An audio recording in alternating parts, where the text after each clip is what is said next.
अस्सलाम वालेकुम। डेरा इस्माइल ख़ान के इलाके में सिक्योरिटी काफ़िले पे हमला हुआ है। जवाबी कार्रवाई में सिक्योरिटी फोर्सेस ने फायरिंग की है। और जो दूसरी ख़बर है वो अफ़गान तालिबान के नायब वज़ीर ख़ारजा ने ख़वातीन की तालीम को जायज़ करार दिया है। उनके आपस के इख्तलाफात खुल के सामने आ गए हैं। इस पे बात करेंगे, शार्ट बात करेंगे। बात करने से पहले तमाम दोस्तों से गुजारिश है कि हमारे चैनल को सब्सक्राइब करें, इसे बेल का आइकन प्रेस करें, इसे लाइक करें और अगर ख़बर पसंद आती है तो काइंडली इसको शेयर करें और अपनी कीमती आरा से हमें ज़रूर आगाह करें। नाज़रीन, डेरा इस्माइल ख़ान का इलाका है लोनी, वहाँ पे सिक्योरिटी फोर्सेस का काफ़िला जा रहा था।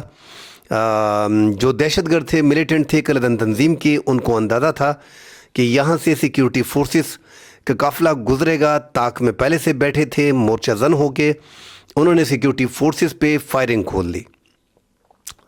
जवाब में सिक्योरिटी फोर्सेस ने फायरिंग की। दोनों तरफ से फायरिंग में दहशतगर्द जो थे वो भाग गए। 2 दहशतगर्द जो हैं कलदन तंजीम के, उनको हलाक कर दिया गया है। और पाक फ़ौज का एक जवान शदीद ज़ख्मी है, जबकि 2 पाक फ़ौज के एहलकार मामूली ज़ख्मी हैं। मुकाबला जारी था। दहशतगर्द जो हैं वो बीच में से जो फायरिंग तेज़ हुई, ज़्यादा मुकाबला हुआ, पाक फ़ौज ने रिटालिएट किया तो वो भाग गए। अब 2 दहशतगर्द इसमें कलदन तंजीम के जो हैं वो हलाक हो गए हैं।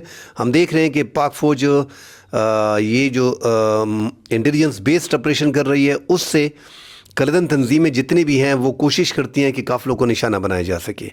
लिहाजा सिक्योरिटी फोर्सेस जो अपने काफ़िले लेके जाती है, उसकी ख़बर कैसे पहले पहुंच जाती है, इन चीज़ों को भी देखना पड़ेगा। दूसरा, जो इंटेलिजेंस बेस्ड जितने भी ऑपरेशन पाक फ़ौज कर रही है, उसमें हम देख रहे हैं कि कलदन तंजीम के ज़्यादातर लोगों को एक ऐसे तरीके से मारा जा रहा है जिसमें फ़ौजी नुकसान नहीं हो रहा। और वो उसकी ज़्यादा वजह यही है कि वो ड्रोन इस्तेमाल कर रहे हैं, ड्रोन की मदद से बम फेंक रहे हैं और टारगेट करके उन दहशतगर्दों को निशाना बनाते हैं जो उनकी इंटेलिजेंस बेस्ड मालूमात के तहत होते हैं।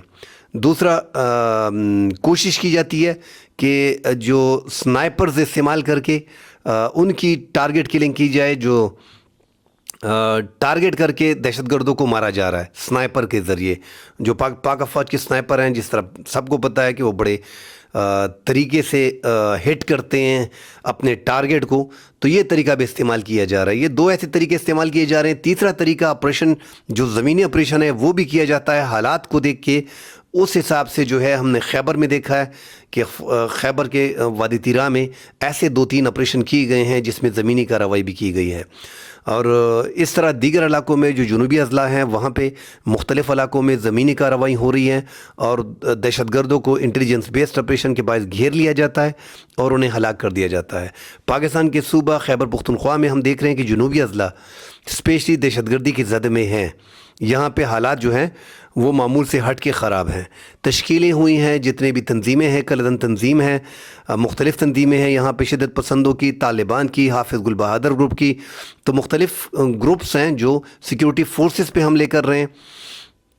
उनकी तादाद, उनकी तश्कील हुई है, उनकी तादाद ज़्यादा है। जो जनूबी अज़ला में इस टाइम पे डेरा इस्माइल ख़ान में, लकी मरवत में, टांक में, शुमाली वज़ीरिस्तान की मीर अली में और यहाँ मुख्तलिफ़ इलाकों में जो घुसे बैठे हैं। इसी तरह कुरम के हालात बड़े ख़राब हैं और कुरम में पाक फ़ौज ऑपरेशन करने जा रही है और दोनों फ़रीक़ैन ने सदर वज़ीर-ए-आज़म को लिखा भी है कि हमारे हालात ख़राब हो गए हैं। अब पाक फ़ौज पे डिपेंड है कि वो कोशिश करनी चाहिए पाक फ़ौज को कि वो वफाकी हुकूमत और सूबाई हुकूमत की मंजूरी के साथ और अवाम जो वहाँ के हैं, जो प्रॉपर अवाम है, कुरम एजेंसी की जो उलमा किराम हैं, उनके मशरान हैं, उनसे मिल बैठ के, तमाम तर सियासी जमातें जो पुख्तूनख्वा की हैं उनसे मिल बैठ के ये ऑपरेशन किया जाए। उन इलाकों में ऑपरेशन किया जा रहा है जिन्होंने वायलेशन की है। बगन का एरिया, छपरी का एरिया, जो आसपास के वहाँ पे एरियाज़ हैं, वहाँ पे तकरीबन ये 27,000 घराने हैं। वो वहाँ से हिजरत करेंगे, मुतासिरीन होंगे, उनको टल में बसाया जाएगा। टल डिग्री कॉलेज में, टेक्निकल कॉलेज में, वोकेशनल जो है, और वहाँ पे अदालती इमारतों में उनको रखा जाएगा। ज़्यादातर लोग जो हैं कुरम के वो निकलेंगे नहीं। वहाँ पे शिया सुन्नी के फसादात हैं, हम सब जानते हैं। उनको हवा दी गई है। इससे पहले ज़मीनों के तनाज़े थे, आपस की लड़ाइयाँ थी, मगर यहाँ पे मजहबी और लिसानी लड़ाइयों को आगे किया गया है। मिलिटेंट वहाँ पे बहुत ज़्यादा है। जो यहाँ पे कानवाई पे फायरिंग हो रही है, हमने देखा है कि 2 दफ़ा جو 80 گاڑیوں کا کانوائے جا رہا تھا اور جو 35 گاڑیوں کا، دونوں بار حملے کیے، جس میں ایک ڈپٹی کمشنر شدید زخمی بھی ہوئے۔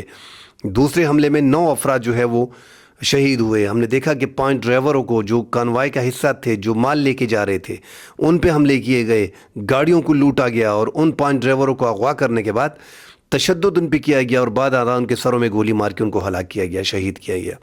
تو حالات اس حد تک خراب ہو گئے ہیں کہ 100 دن سے جو روڈ بند ہے وہاں پہ بچے مارے جا رہے ہیں۔ اب تک تقریباً 200 بچوں کا کہا جا رہا ہے کہ وہ خوراک نہ ملنے سے، سردی کے باعث، ادویات نہ ملنے کے باعث جو ہیں وہ ہلاک ہو گئے ہیں۔ اس طرح درجوں من افراد جو ہیں وہ ایک دوسرے کو مار رہے ہیں، ایک دوسرے کے سر کاٹ رہے ہیں۔ تو ایک آپس کی لڑائیاں بھی ہیں، ملیٹنسی وہاں پہ بہت زیادہ ہے، چونکہ افغانستان کے ساتھ 3 اطراف سے یہ علاقہ لگ رہا ہے۔ خوست کے ساتھ، پکتیا کے ساتھ لگ رہا ہے یہ علاقہ۔ ہم دیکھ رہے ہیں کہ یہ 3 اطراف سے جو ہے وہ لگ رہا ہے، اور ننگرہار کے ساتھ، افغانستان کے ساتھ وہاں سے زیادہ تر شرارت ہو رہی ہے، اور باقی ایران کی مدد بھی یہاں پہ ہے۔ تو ایسے ممالک کی جب مدد یہاں پہ حاصل ہوگی تو یہاں پہ ملیٹنسی ڈیفینیٹلی ہوگی۔ اب افغان کے اس سائڈ پہ، ایک سائڈ پہ شیعہ رہتے ہیں، دوسرے سائڈ پہ سنی ہے، مگر وہاں پہ یہ لڑائی نہیں ہے، وہ لڑائی پاکستان میں ہے، اور پاکستان کے کرم علاقے کو اڈا بنایا گیا ہے۔ اب یہاں پہ جو آپریشن کیا جا رہا ہے پاک فوج کی طرف سے، یہاں پہ ملیٹنٹس کو جو ہے وہ گھس گئے ہیں ان کے مابین، ان کو جو ہے وہ ٹارگٹ کرنا پڑے گا۔ اب ملیٹنٹس جو ہے ان کا صفایا کرنے تک یہ پاک فوج وہاں پہ رہے گی۔ تو حالات کو دیکھا جا رہا ہے۔ دوسری ساتھ جو بڑی خبر ہے ناظرین، کہ جو شیر محمد عباس ہیں، نائب وزیر خارجہ ہیں سیاسی امور کے افغانستان کے، انہوں نے ایک بڑی خبر دی ہے کہ افغان طالبان میں لڑکیاں جو ہیں ان کی تعلیم پہ پابندیاں ہیں، اور وہ پابندی اسلامی نہیں ہے۔ اسلام میں لڑکیوں کی تعلیم جائز ہے۔ یہ ایک جلسے کے دوران، ایک پروگرام کے درمیان خطاب کرتے ہوئے انہوں نے کہا ہے، جو بہت بڑی خبر ہے۔ اس کا مطلب ہے کہ افغان طالبان جو قندھاری گروپ ہے وہ باقاعدہ تعلیم نہیں چاہتے لڑکیوں کی، 6ٹھی تک تعلیم ان کو دی گئی ہے۔ 14-15 لاکھ لڑکیاں، بچی بیچاریاں جو ہیں 2021 میں طالبان آئے ہیں، 3 سال سے ان کی تعلیم تباہ ہو گئی ہے۔